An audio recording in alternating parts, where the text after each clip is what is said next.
All right, hello and welcome to another Expert Insight interview. My name is John Golden from SalesPOP, online sales magazine, and Pipeliner CRM, joining you as usual from San Diego. And today I'm delighted to be joined by Connie Kadansky, who is just a state over in Phoenix, Arizona. Hi, John. Nice to be here. Yeah, no, absolutely. I love Arizona. I love the Phoenix area. It's a great place. And Connie is a noted authority on call reluctance and sales productivity. And today we're going to talk about call reluctance, sales call reluctance. And Connie, just before coming on air, we were just kind of talking about that it seems to be almost an evergreen problem, right? That some people have, that it never goes away. It's an issue with at least some part of your sales team, or maybe with your whole sales team. But sales call reluctance, like, why is it that people get so, I would say, intimidated and afraid by this? Well, sales call reluctance is that emotional hesitation to proactively prospect and promote. And oftentimes people that are experiencing call reluctance are self-centric in their mindset. So they're focused on themselves. What are they going to think about me? Are they going to like me? What if I mess up? And so that's where the fear comes from, that they're focused on themselves opposed to focusing on the value that they can create for that prospect. So that's one thing. Yeah, and I just wrote that down, the self-centered thing, because I do think, I mean, unfortunately, today we live in an even more self-obsessed world than probably ever before. I mean, once upon a time, I think we probably a few narcissists that we knew. Nowadays, it's like 90% of people are narcissists. I don't mean that in a bad way. I just mean it because of the culture we live in and social media and everything. We've become pretty narcissistic. So we probably become a little more self-centric rather than less. Well, and that's a tragedy because that doesn't work. It really doesn't work. Because if we're focused on ourselves, how can we connect with the prospect? How can we really find out and get them to open up and speak with us? So, John, the first tip that I give your listeners is when they're ready to pick up the phone, punch in the numbers, just to say to themselves, this is not about me. This is not about me. And to really integrate and think, what is the value that I can create for this particular prospect, this individual?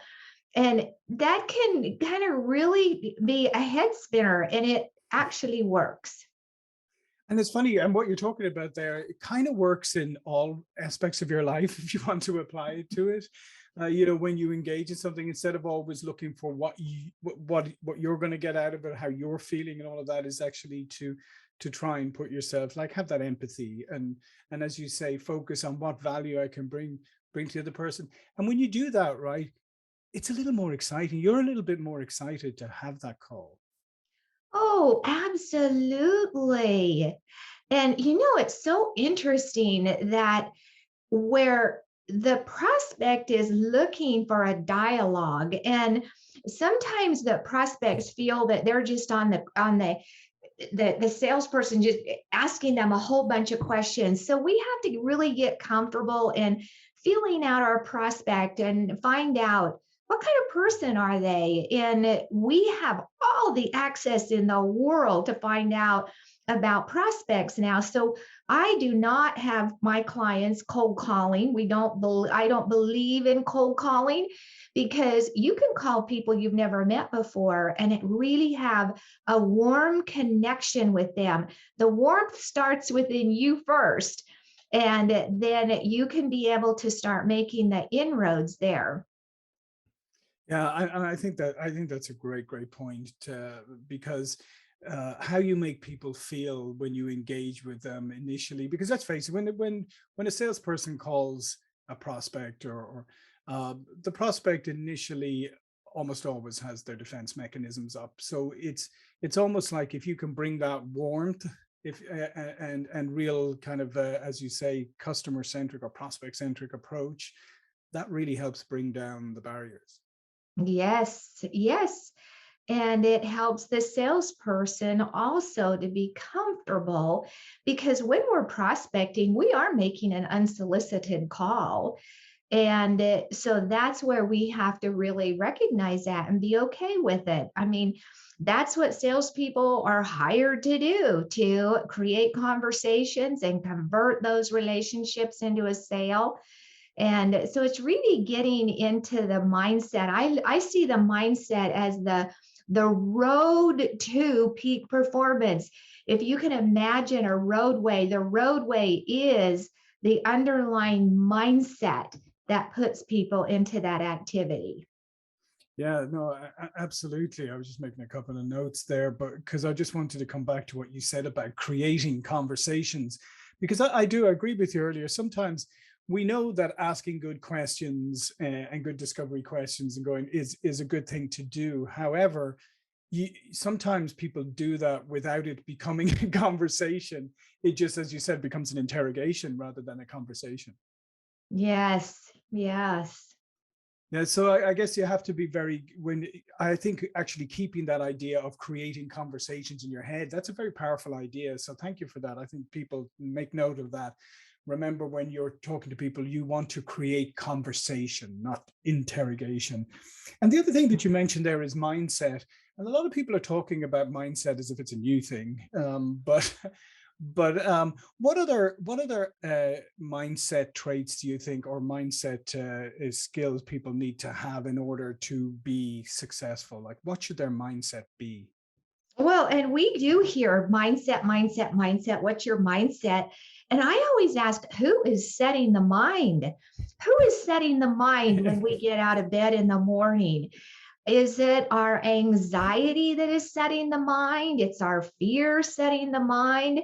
Or is it our curiosity, our exploration, our adventure part of us that is setting the mind? Is it that part of us that wants to be of service, and the part of us that sees our expertise, sees our value, and has empathy for our prospect? So, it's kind of like when we're wanting to connect with a prospect, and you said something like we armor up, and you said our prospects kind of armor up. Well, you know what? Salespeople armor up too. So now Yeah. you have two people that are armored up. How do you expect to have a good conversation, right? So the goal here is to just to really get in integrity. Forget about putting your armor on. Think about partnering with that prospect. Find out if they're interested and the timing is right for your product or service. So, John, here's what I teach, and I think it really helps salespeople is when you're prospecting, you are looking to find out if that prospect is interested in this moment with what you are offering. So you're looking for a shared interest. So the salesperson's interested, is the prospect interested? Then you're looking, do they really care? Are they interested, and do you have a shared care? And the third is a shared commitment. So we're looking for prospects that have a shared commitment to open up, to share with us what's going on in their world and their business, to find out if the timing's right to further the relationship. So that's what we're looking for, is the timing right? And the better our mindset, the luckier we get. I have salespeople that they go, Connie, I feel like I'm a kid in a candy closet, because they're living within the realm of that kind of a mindset. And business just kind of comes because they're easy, and they have that particular love for what they do, and energy for good energy around their conversations. Yeah, and I just wanted to come back because I love the way you put that about who's setting the mind, right? Mindset. Who's setting the mind? It's you, obviously, ourselves. And one of the points you just made there is when you approach your day, how are you setting your mind? Because I talk about this a lot, Connie, is that I think that a lot of people wake up in the morning, grab their phone, start looking at news sites, right? And news sites are designed to be provocative and really annoy you, regardless of where you are on this political spectrum, or they jump onto social media and then they're like, oh, look, they're on vacation, or oh, wow, they got a new car, or whatever it is. And so the inputs that you bring into your mind first thing in the morning, that's what's going to impact your mindset, right? So if you go and put all these nonsense things in there, you're going to start your day kind of depleted. Oh, absolutely. And I think it's possible for everybody to wake up in the morning and say, I love my life. I love myself. I respect myself. I love my business. And when we come from there, we're not going to get distracted with things that just are polluting our mindset. That's what I see it as. And thank you for bringing that up. And we first wake up in the morning, wow, we have a responsibility to say, what do I care about today? I'm going to take care of what I care about. And when I catch myself kind of veering off, I'll say, what's this for the sake of what? For the sake of what am I doing this, distracting myself? So we have that ability to mentally be fit and command ourselves to pay attention to what we care about. Yeah, and I love that, because what you're really saying there, if I may be so bold, is basically take personal accountability for yourself for how you show up. Yes, yes, we're responsible.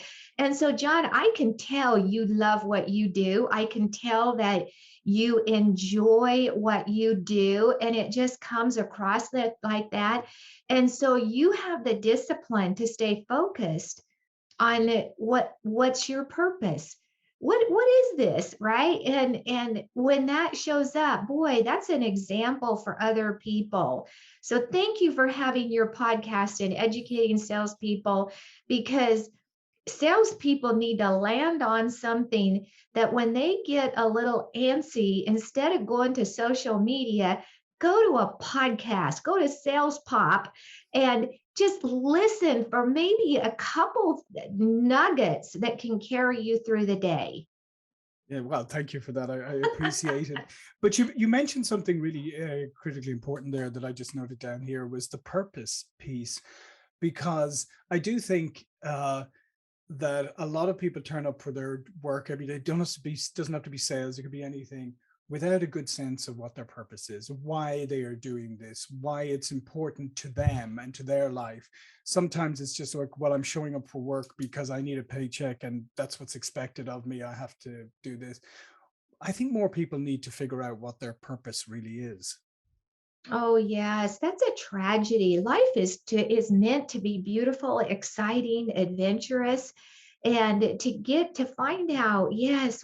And I'll help your listeners there is I have my clients to get a blank sheet of paper, and at the top write what I care about. And the micro and the macro. I care about a good haircut. I care about that first sip of coffee in the morning. I care about my financial security. I care about my legacy. I care and really, really emotionally connect to what you care about. And when you get there, wow, life shows up for you because you're paying attention to what you care about. And then that leads you to what is important to you and what your unique gifts are. Because we need people with all kinds of unique gifts. And that's the gloriousness of the diversity in life. Yeah, and no, that was great. I appreciate you doing that for the audience. And I think the other thing too is, and maybe sometimes when people hear the word purpose, they think, oh, well, that sounds a little grand, doesn't it? But what you just outlined there is your purpose can be very simple and straightforward. It doesn't have to be something very esoteric or anything. In fact, it shouldn't be. Your purpose should be things that are tangible. And I think sometimes people think, oh, unless I have some big overarching esoteric purpose, then I'm not. But what you outlined there is there's purpose in many, many things, and your purpose may be very simple and contained, but that's probably where the power is. Well, I think you started out today and you said if everybody would just show up being their best self, And so the purpose of my day today is going to be the best self and that I can possibly be today. And we all have cranky days. Be your best self when even on a cranky day. See what you can do to inspire yourself, because that's where what I have found when people really get in that realm of thought and emotion, that all of a sudden they're more perked up to interesting adventures, interesting opportunities, because they're not all fogged up with negativity, and they'll hear something, they'll follow through on something, and their life gets even more adventurous, exciting, and prosperous. Yeah, no, I totally agree. And another word you hear a lot these days, it's intentionality. And again, it sounds like a very, foo-foo word in some ways, but I do like the idea of basically intentionality just means, paying attention to what you're doing and why you're doing it. And that what you just said there a moment ago, that's exactly that exactly encapsulates it. But I think a lot of times is we don't pay attention. We're not intentional. We're not really focused on what we're doing. As you said, we're distracted. Well, and that's because we haven't developed the mental habits. We all have mental habits that they take us down the self-doubt spiral, and it takes mental fitness. So part of my program is working with my clients on being mentally fit. So they all know what physical fitness is. Mhm. They probably went out and lifted some weights today or climbed a mountain to be physically fit. How much thought did they put into being mentally fit? Mentally being able to have a self command that says, no, no, I am focusing on this today. This is my priority today. Absolutely. I'm going to zero in on the intelligence within me. I'm not going to get sidetracked. So, mental fitness and growing those mental fitness muscles to discipline. Wow. People that have discipline, they are much happier than the people that don't. And people think, oh, discipline, ooh, oh no. That's when it starts getting good. Yeah, no, and no, I love that, and I like what you just said about the physical fitness thing, because I guarantee you that if you are focusing on physical fitness and not on mental fitness and not on the mind body connection, you're going to find that you're not getting the results that you're looking for. You're wondering why. Yeah, I had hit the gym this morning. I worked out. I felt good after it, but it didn't really last because you're separating the physical and the mental. Yes. Yeah, and there's a major connection there. So, Connie, what would your last piece of advice be to salespeople? And maybe there are people who are anxious right now. Maybe they're on a calendar year and they're heading, they're in their last month and a bit of the year. How can they finish strongly, and what can they do starting next year to have a better year than ever? So, number one, if you experience call reluctance, it's nothing to be embarrassed about. Take care of it, get on the other side of it. And you can visit my website. There's an opt in report that you can zero in on. You can read some of my articles and blogs. I have different YouTube videos that can help you. And don't suffer with it, for crying out loud. Get over on the other side of it. And then also, I work with clients in a 12-week year. So we never set yearly goals. Every 12 weeks is a brand new year. And the people that prospect through the last 12 weeks of the year, oh, they're setting themselves up for a 2022 January. And don't let these holidays sidetrack you. I think a lot of salespeople use it as an excuse. Oh, the holidays, the holidays. Your prospect is in the office. Your prospect is thinking about 2022. So do hit the pedal to the metal with your business development throughout the rest of the year, and you will prove to yourself. But if you want to be lazy and put prospecting as an excuse, so be it. It's not going to serve you well. So I'm going to challenge them. I'm going to challenge you to stay focused. Keep track. Make prospecting your priority. When you make prospecting your priority, you have a full pipeline and your pipeline or CRM, right? You have a full pipeline that you're working with that keeps your day fascinating and interesting. Yeah, that fantastic advice. Thank you so much. Yeah, I like there's a lot of people who wake up on whenever they get back to work on January 2nd or 3rd and suddenly stare at an empty pipeline because they did the opposite to what you were just advising there. And they just focused on end of year revenue and didn't do any prospecting. So that's great piece of advice. And yes, and by the way, I always have to remind people too sometimes here when they go, oh, well, like Thanksgiving's coming up this month. And you go, yeah, but you sell globally. You do realize Thanksgiving doesn't affect the rest of the world. That's true. And then they go, oh, okay. But listen, this has been fantastic. So all of Connie's information is going to be below this video. But before we go, just a quick word about yourself and what you do. I mean, you've covered most of it, but just another plug for yourself. Go on. Well, I'm the sales call reluctance coach, and I have a master certification. I work with the two behavioral scientists that own the trademark sales call reluctance, and I can help you get on the other side of it. It's just, are you courageous enough and willing to get into a place of humility and admit you're having call reluctance? And I can tell you it's possible. So you don't have to suffer through the call reluctance. And I just can tell you it's worth, you're going to learn about you and you're going to be challenged, but it'll be worth it. Yeah. And to be honest, I mean, I think learning more and more about ourselves, I think that's the journey we're all on. And yeah, we'd all love to have learned more about ourselves earlier, but everything happens at the right time. So I would really encourage you, if this sounds like you, go check out Connie's website. Like I said, all the links will be below, and have a great year. Have a great year next year, but invest in yourself. How about that? Invest in yourself. You got it. Thanks, John. All right. Thank you. And thank you all for watching and listening. And I'll see you all for another interview soon. Thank you.